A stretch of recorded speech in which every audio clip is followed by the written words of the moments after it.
Hey guys, so I just wanted to let you guys know that I feel very blessed to be living in the area that I live in. During all of this craziness with the coronavirus and everything, there have been so many different community groups and churches and the different hospices that we partner with at work that have come in and brought like snacks and stuff and just little thank you notes for us doing what we do and helping to keep people safe and healthy. Um, and I just think that that's really cool. For example, there's this one church that is always dropping stuff off for us at work.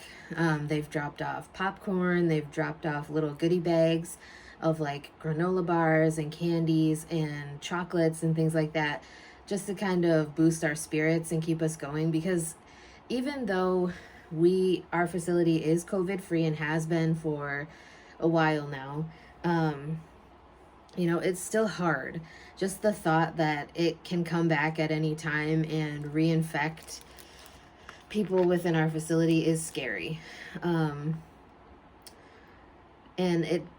I think it just kind of helps people stay a little bit more positive when you have people within your community who, like I said, are very supportive, and just doing simple things like that makes it so much better. Like, I know it sounds really weird, but even just dropping off those bags of popcorn or, little candies, candy bars, bags, like little goodie bags of granola bars and stuff to kind of keep our energy up. And, you know, I'm not sure if this is true about different areas of the United States, but I just really think that it's cool, for different groups to do that, because like I said, it is very hard and I work a lot and it's hard trying to keep your residents calm so that they're not freaking out about the possibility of it coming back. Like, it's very hard on a day-to-day basis to keep people encouraged to wear their masks like they're supposed to. Especially in memory care, we don't really have anybody who wears a mask in memory care, because it's so hard to get them to understand like the reasoning behind wearing a mask and why they should wear a mask.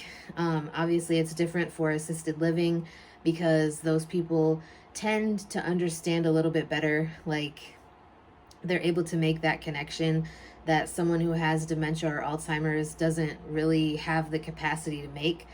Um, so if you work in the healthcare field or just in any essential field, I don't say essential like this because I'm trying to be disrespectful, but any essential, like what the government has deemed as essential, like those people who were still going to work even when everything was shut down and locked down or whatever.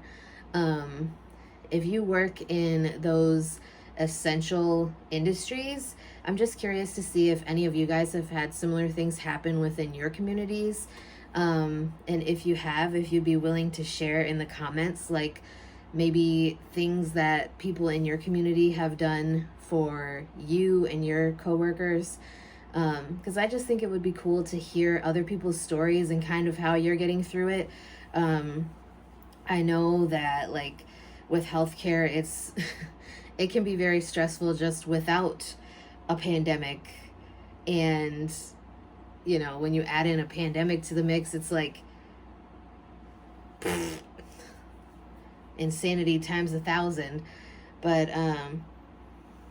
anyways, I just wanted to share that with you guys. And if you are a fellow healthcare worker, I definitely appreciate everything that you're doing as well.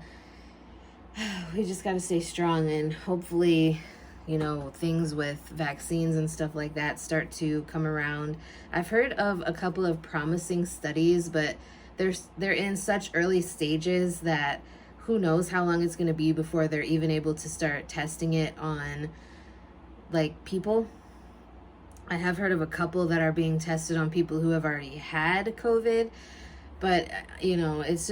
it's it's hard to say how this thing's going to go.